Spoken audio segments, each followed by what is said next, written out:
सच्ची खुशी। दोस्तों, चाहे आप 100 सालों तक की लंबी ज़िंदगी जी लो, लेकिन आपको जो सबसे ज़्यादा समय याद रहेगा या आपने जिस दौर में खुलकर ज़िंदगी जी होगी, वह दौर होगा बचपन का। बचपन में भी आपका स्कूल टाइम आपको मरते दम तक नहीं भूलता है। यही वो टाइम होता है जब हम अपने जीवन में सबसे ज़्यादा खुश होते हैं, सबसे ज़्यादा सीख पाते हैं। ज़िंदगी की ज़्यादातर बड़ी सीखें हमें इसी स्कूल टाइम के दौरान मिलती है। आज की कहानी भी इसी दौर पर आधारित है।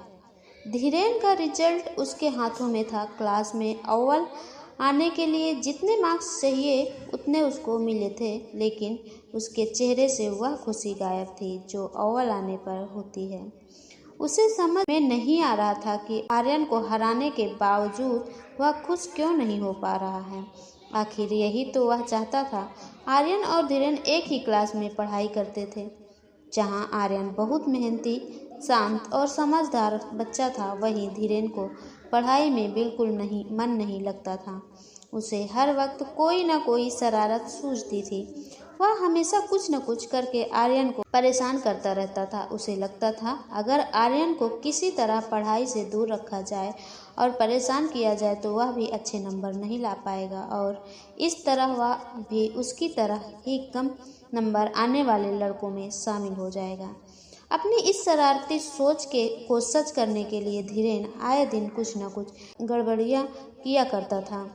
आर्यन को मुसीबत में डाल देता। एक बार उसने आर्यन की होमवर्क की हुई नोटबुक उसके बस्ते से निकाल ली ताकि जब टीचर उससे होमवर्क मांगे तो वह असहज हो जाए और उसे डांट खानी पड़े।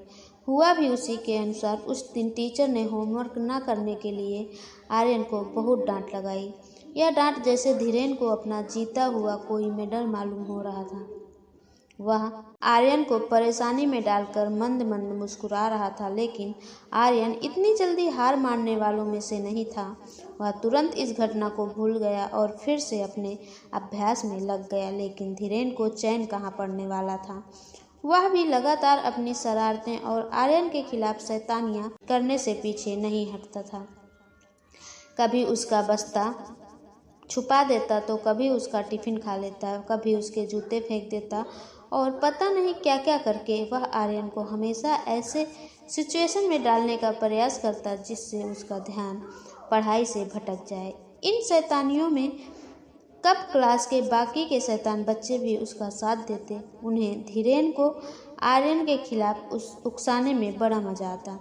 दूसरी तरफ आर्यन के ग्रुप के समझदार और पढ़ाकू बच्चे उसे पढ़ाई करने के लिए प्रोत्साहित करते। आर्यन इतनी सारी मुसीबतों के बावजूद अपनी पढ़ाई किसी तरह पूरी कर लेता और हमेशा अपने क्लास में अव्वल आता। धीरेन के मन में पढ़ाई न कर पाने के कारण और आर्यन के हमेशा अच्छे नंबर आने के कारण हीन भावना बढ़ने लगी थी। वह कुछ भी करके आर्यन को हराना चाहता था, पीछे छोड़ना चाहता था। जल्द ही परीक्षा का समय आ गया। धीरेन के बदमाश दोस्तों ने एक ने उसे परीक्षा में पूछा जाने वाला पेपर लाकर दिया। धीरेन की आंखों में चमक आ गई। उसने सोचा अब वह आर्यन को जरूर पीछे छोड़ देगा और हुआ भी वैसा ही, क्योंकि वही पेपर परीक्षा में पूछा गया था जिसके उत्तर धीरेन ने अच्छे से तैयार कर लिए थे। रिजल्ट के दिन सभी विषयों में हाईएस्ट मार्क्स के साथ धीरेन क्लास में अव्वल आया था। आर्यन अव्वल न आने पर थोड़ा सा निराश जरूर था, लेकिन दुखी नहीं। वह धीरेन के पास आया, उसे क्लास में प्रथम आने का खूब सारी बधाई दी और उसे गले से लगा लिया। आर्यन का यह बर्ताव धीरेन की एक्सपेक्टेशन से बिल्कुल परे था। हमेशा आर्यन को परेशान करने के बाद और हमेशा उसका बुरा सोचने के बाद भी आर्यन जब उसे गले से लगाया और उसे बधाई दी, तब आर्यन की अच्छाइयों ने धीरेन के ज़मीर को पूरी तरह से झकझोर दिया। उसे अपना हर वह बुरा बर्ताव याद आया जो उसने कभी आर्यन के साथ किया था और अब उसे अंदर ही अंदर उसका पछतावा होने लगा। वर्ग शिक्षक ने सभी टॉप के विद्यार्थियों को बधाई दी और अव्वल आए धीरेन को अपने पास बुलाया। जब शिक्षक उसकी तारीफ करने लगे तो धीरेन बीच में ही उन्हें रोक कर बोल पड़ा, दरअसल मैं अव्वल नहीं आया, अव्वल आया है आर्यन।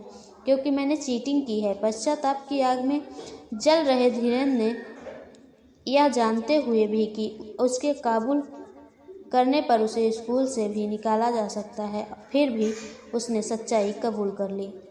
वो अपने किए पर रोने लगा। क्लास के सबसे शरारती लड़के को इस तरह टूटता देख पूरा क्लास शांत हो गया। आर्यन धीरेन्द्र के पास आया और उसका हाथ पकड़ के उसे सांत्वना देने लगा। वर्ग के शिक्षक और बाद में प्रिंसिपल ने भी उसे पछतावे को समझा और उसको दूसरी बार परीक्षा देने का मौका दिया। दोस्तों, यह छोटी सी कहानी हमें सिखाती है कि सच्ची खुशी के लिए सच्चाई का रास्ता भी उतना ही ज़रूरी है। बेईमानी से किसी का हक छीन कर बिना मेहनत के मिलने वाली खुशी सिर्फ नाम की होती है। जब हम मेहनत करके ईमानदारी से जीत हासिल करते हैं और उससे जो खुशी मिलती है वही सच्ची खुशी होती है। तो दोस्तों, आशा करती हूँ आपको ये स्टोरी पसंद आई हो तो मेरे चैनल को लाइक करें, शेयर करें, सब्सक्राइब करें। मिलती हूँ मैं अगले वीडियो में। तब तक के लिए नमस्कार, धन्यवाद।